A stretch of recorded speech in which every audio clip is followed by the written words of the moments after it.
Boys in the Band. Now, this is a very groundbreaking play. It's written by Mark Cowley. This play actually debuted on Broadway in 1968, and it was kind of like the first Broadway play ever to give the viewer an authentic adaptation of contemporary homosexual people. In that time period, it was definitely a leap forward. This was very groundbreaking because in this time period, gay characters, I mean, you didn't really see them in mainstream media. And if you did, it was under the umbrella of just ridiculous stereotypes. This play opens with the characters Michael and Donald, who are in Michael's apartment. They're basically just conversing and talking about life and preparing for a birthday party that Michael is throwing for one of his other friends, Harold. And as the party guests start to arrive and the party unravels, we start to meet the rest of the castmates, who is Harold, obviously, and it's Bernard and Emery and Larry and Hank, who are also Larry and Hank are also a couple who live together. And then there's Alan. I noticed that most of the characters were dealing with certain issues that they experienced in their past. Donald and Michael also allude to this when they're having a conversation about their parents.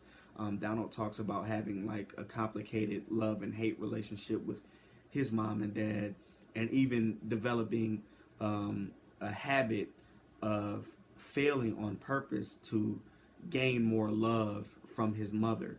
Michael also talks about a very traumatic and complicated relationship with his mom too, and I think all of the characters seem to have that in common. Alan's character stuck out to me the most, even though his character proclaims to be straight. There are a lot of characteristics that make you cause for pause, and it's like, wait a minute, hold up.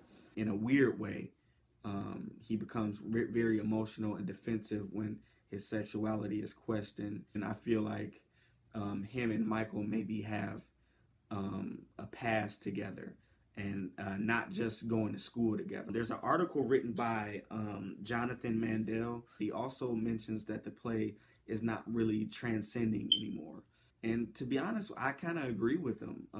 To be honest, living in a time like we're living in now, where gay people aren't treated equally across the board, but there is a lot more awareness and a lot more recognition, and there's a lot more social acceptance for the LGBT movement and for gay people. And gender is still a very blurred topic and very sensitive topic, but there is a lot more support and awareness.